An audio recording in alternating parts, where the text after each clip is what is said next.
नमस्कार, स्वागत है सभी आंगनबाड़ी सेविका, सहायिका, भगिनी बहनों का हमारी आज की सच्ची खबरों में।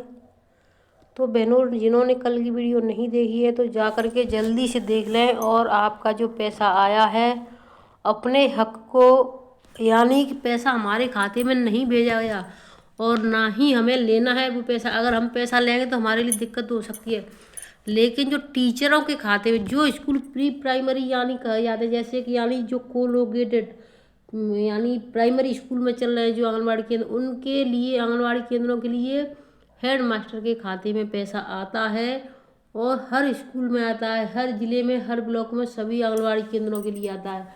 तो अपना जिस किस किस चीज़ का आता है पैसा वो जानकारी आपको समय से लेनी है तो चैनल को सब्सक्राइब कर लें अभी। यानी देखिए 2 से 3 महीने में 3 और 3 6 और 6.5 7 7 8 हज़ार रुपये आ चुके हैं और अगली साल भी सर्दियों में 8,110 रुपये आए थे, यानी 8110 रुपये। तो उनका आपने 4 कॉर्नरों का पैसा निकलवाया, 4 कॉर्नर बनवाए या नहीं बनवाए वो आप जानकारी कर लें। अगर नहीं बनवाए हैं तो टीचरों से कहें आपके खाते में पैसा है उसको निकलवा के बनवाएं। और इस बार देखिए 3,000 रुपये आपके स्टेशनरी के आए हैं, 3,000 माता उन्मुखीकरण के आए थे और 1,500 यानी 1,500 रुपये आपके बाल मेला के, यानी 14 नवंबर को, अभी जो 14 नवंबर निकल के आए 15 दिन 8 दिन पहले उसमें आए थे। तो जिन बहनों के यहाँ कार्यक्रम नहीं करवाया गया उसका पैसा निकलवाओ। बच्चों को कुछ यानी बच्चों को खिलौने विलौने, यानी जो बच्चे खेले थे वो फर्स्ट सेकंड यानी उनको पुरस्कृत करना था। और बच्चों के लिए खाने पीने की सामान, जो भी उनके अभिभावक माता पिता या दादी दादा आए थे उनके लिए खाने के लिए, इसके लिए वो 1,500 रुपये आए थे। तो देखिए हम जानकारी जो देते हैं सही और सटीक और सबूत के साथ देते हैं। कुछ बहनों को अभी जानकारी नहीं है कि हमारे चैनल पर सभी सच्चाई मिलती है, लेकिन थोड़े थोड़े धीरे धीरे एक दूसरा जानकारी करेंगे तभी जुड़ पाएंगे। तो एक दूसरे को सच्चाई बताएं और जुड़ें और अपनी सभी सच्चाई समय से लेते रहें।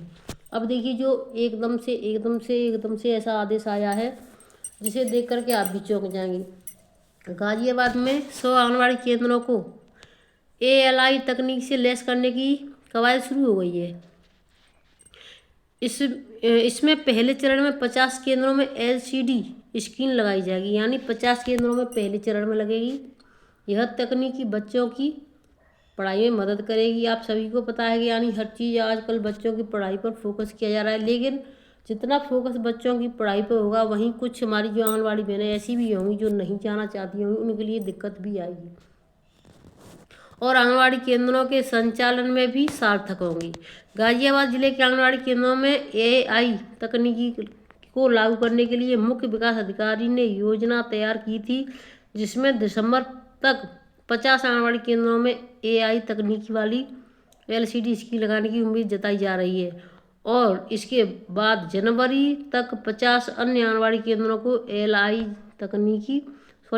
तकनीकी से लैस कर दिया जाएगा, यानी 100 हो गए टोटल। AI तकनीकी से बच्चों की पढ़ाई के साथ आंगनबाड़ी केंद्रों को संचालन करने में मदद मिलेगी।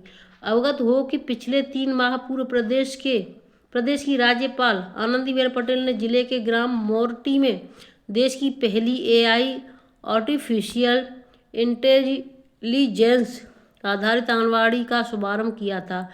इन AI आधारित आंगनबाड़ी केंद्रों में डिजिटल बोर्ड लगाए जाएंगे जिससे ये पता चल सके कि इसमें आंगनबाड़ी कार्यकर्ती द्वारा बच्चों को पूरे दिन में क्या क्या एक्टिविटी कराई गई है। ठीक, इसके बाद जिले के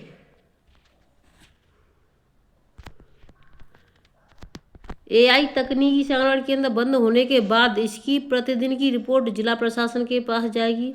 प्रशासन को बच्चों की प्रगति के बारे में जानकारी मिलेगी, जबकि सामान्य आंगनबाड़ी केंद्रों पर डिजिटल बोर्ड की कोई सुविधा नहीं होती है और न ही प्रतिदिन आंगनबाड़ी द्वारा कराई गई एक्टिविटी की कोई रिपोर्ट बनती है। जिले के आंगनबाड़ी केंद्रों में बच्चों को बेहतर शिक्षा देने के लिए मुख्य विकास अधिकारी ने AI तकनीकी लगाने के लिए रोटरी क्लब से सहयोग मांगा था, जिस पर क्लब ने आंगनबाड़ी केंद्रों को AI तकनीकी से लैस करने के लिए सहमति जताई है। इसके बाद जिले में मोरटी गांव स्थित आंगनबाड़ी केंद्र को AI तकनीक से लैस किया गया था। इसके बाद तकनीकी अच्छा परिणाम आने के बाद जिले के अन्य आंगनबाड़ी केंद्रों को AI तकनीकी से लैस करने की योजना बनाई गई है। मुख्य विकास अधिकारी अभिनव गोपाल का कहना है कि जनवरी 2025 तक जिले के 100 आंगनबाड़ी केंद्रों को AI तकनीकी से लैस कर दिया जाएगा। इस AI तकनीकी से आंगनबाड़ी केंद्रों में बच्चों को बेहतर तरीके से शिक्षा मिल सकेगी। तो यानी एक जिले में यानी 100 आंगनबाड़ी केंद्र है, उनको लैस किया जाएगा। और आप समझ लो कि एक ब्लॉक पर 100 आंगनबाड़ी बहनें होती हैं, यानी 100 से कम नहीं है, 200 हैं, 250 हैं, 150 हैं, लेकिन 100 से कम नहीं होती।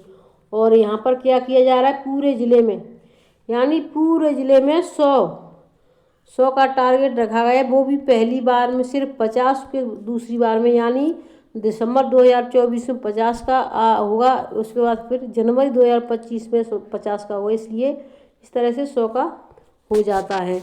अब देखिए, पोषाहार लापरवाही में दर्ज होगी FIR।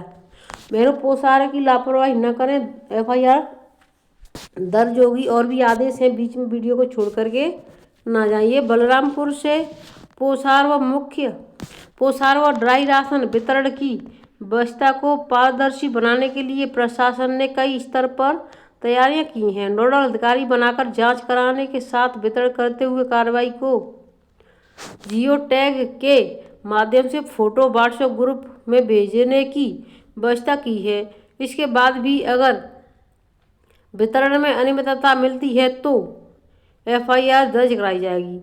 बीते माह केंद्रीय निर्देशक राज्य मंत्री कीर्तिवर्धन सिंह की अध्यक्षता में दिशा की बैठक हुई थी, जिसमें बाल विकास परियोजना में पोषाहार व ड्राई राशन की आपूर्ति एवं वितरण लाभार्थी को सही ढंग से न होने का मामला सामने आया था। इस पर सुधार के निर्देश मिले थे। DM पवन अग्रवाल ने पोषाहार वितरण को लेकर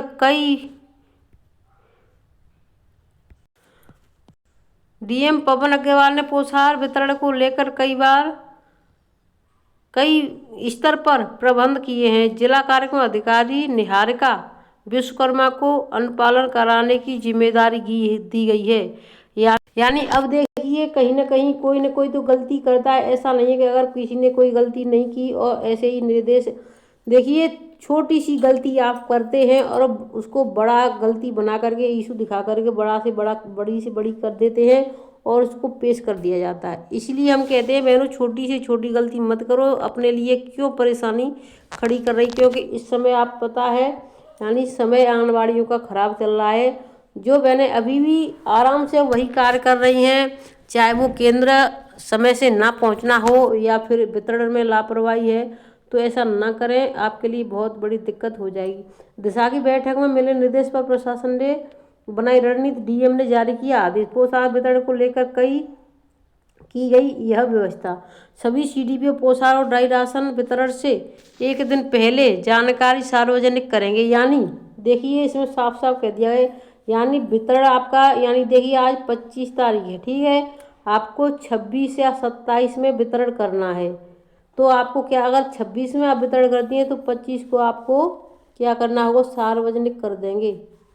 अगर आपको 27 में यानी कि पोषाहार वितरण करना है तो आपको 26 में सार्वजनिक करना होगा। तो सार्वजनिक करेंगे ताकि वास्तविक लाभार्थी पोषाहार से लाभ से वंचित न हो। CDPO पोषाहार वितरण का रोस्टर 3 दिन पहले वीडियो के साथ साझा करेंगे। वीडियो इस रोस्टर को ADO व ग्राम सचिव के माध्यम से लोगों के प्रचारित करेंगे। पोषाहार व ड्राई राशन वितरण के लिए एक तिथि तय की जाएगी। राशन प्राप्ति के 3 दिन के अंदर स्वयं सहायता समूह के राशन उठवाने, यानी देखिए बांटने की तिथि एक तय की जाएगी और बांटने के 3 दिन के अंदर, यानी परियोजना से अगर पुष्टार उठता है तो वहाँ से, चाहे वो कहीं से हो, 3 दिन के अंदर खाली हो जाए। साथ ही स्वयं भी जायजा लेकर जांच रिपोर्ट जिले स्तर पर भेजेंगे। प्रत्येक पोषाहार और ड्राई राशन वितरण दिवस पर लाभार्थियों को पोषाहार देते समय आंगनबाड़ी कार्यकर्ता फोटो जियो टैग के साथ एक अलग ग्रुप बनाकर उस पर भेजेंगे। यानी जियो टैग किया था तो उस जियो टैग ऐप है, उस पर भेजेंगे। उसी समय का पता चल जाएगा कौन से समय खींचा है, किस उसमें, यानी तारीख, दिन, महीना, डेट और घंटा, यानी समय, सब कुछ आ जाता है। तो इससे आपकी हर चीज़ की जानकारी मिलती रहेगी। तो बहनों अपना जो भी कार्य करें, चाहे वो केंद्र पर आने का हो या जाने का हो, कहीं अगर जा रहे हैं आप तो उसमें छुट्टी ले करके जाइए। कहीं समय से अचानक से आपको कहीं जाना पड़ रहा है तो अपने रजिस्टर में अंकन करके जाइए कि यानी हम 12 बजे निकल रहे हैं, 1 बजे निकल रहे हैं, 1:30 बजे निकल रहे हैं, जिससे कि आपका पता चलता रहेगा और आपके लिए कोई दिक्कत नहीं होगी। तो देखिए मैं चलती हूँ अगली खबर की तरफ। तो देखिए आंगनबाड़ी एवं सहायिकाओं ने 5 सूत्री मांगों को लेकर विधायक को सौंपा ज्ञापन।